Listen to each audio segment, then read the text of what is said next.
Intro Algebra Lesson 1-3B.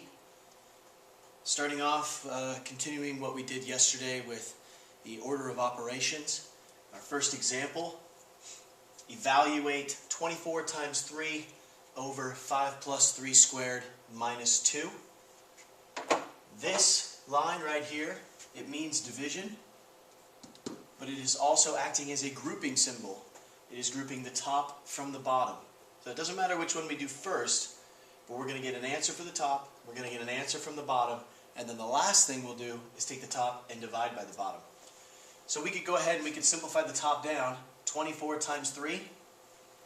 If you're struggling multiplying 24 times 3, there's a few ways you could do it mentally. One, you could multiply 3 times the 20, which would give you 60, because 3 times 2 is 6, so 3 times 20 puts a 0 on the end.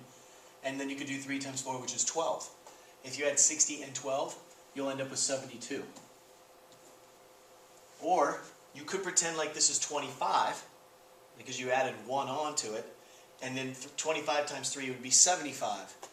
Then you just have to take away one of those 3's that you had put on here, bringing you back down to 72. On this bottom half, we need to do the exponents before we do addition or subtraction. So 3 squared, remember the common mistake is not 3 times 2, but it's 3 times itself, which makes 9. So we have 5 plus 9 and then minus 2. We follow order of operations. We move from left to right, so we must do the addition first, which will give us 72 over 14 minus 2, which we can then do the subtraction. 14 minus 2 is 12. 72 divided by 12. Now, if you're struggling with the division, remember, it's always the top number divided by the bottom number. So the top number would go in the box. We try to figure out how many times 12 can go into 72. Well, if you multiply it by 10, it's too much, because 12 times 10 is 120. Just too much. So it must be a number smaller than 10. You could try 5. If you're not sure, 12 times 5. 5 times 2 is 10. Carry the 1. 5 times 1 is 5, plus 1 is 6. 60 is pretty close to 72, but you'll notice that it's a 12, exactly 12 less, so we should probably make this a 6. 12 goes into 72 6 times. 6 times 12 is 72. We subtract. We have no remainder left over. That's how many times we will go into 72. So the evaluation for this expression is 6. Now, if you're using a calculator as you go, you have to be careful. Will using a calculator have any effect at all? It could.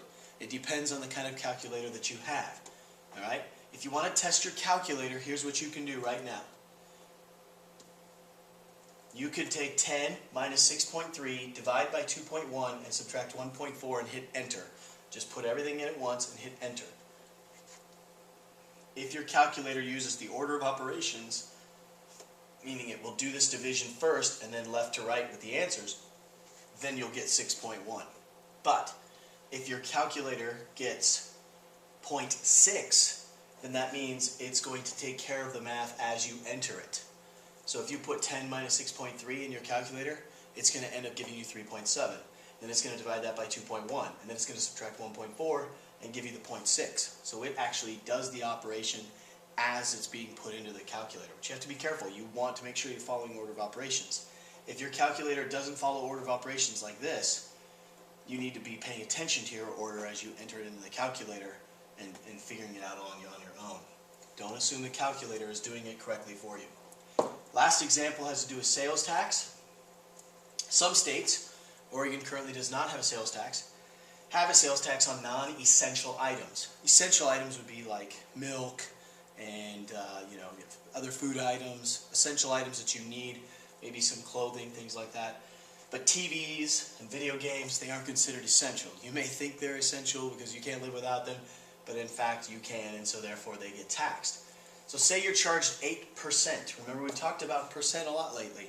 Percent means per 100.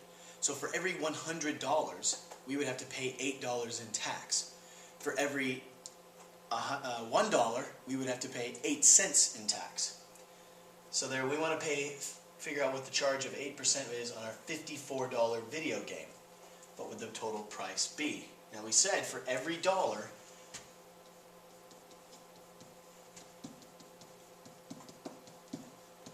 for every $1, that's going to equal 8 cents.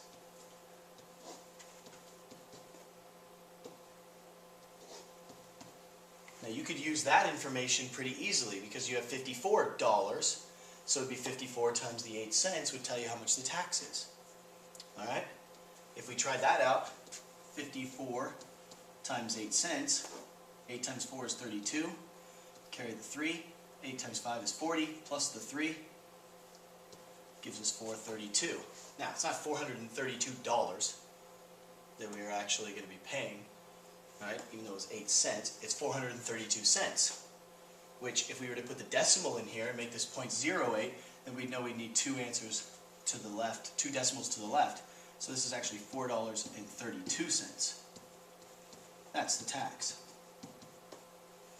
Another method you could use is you could take the 0.08 and multiply it by 54, and that should give you the same answer. But either way, that's the tax. We must add that tax to the $54 game price, which will give us a total of $58.32.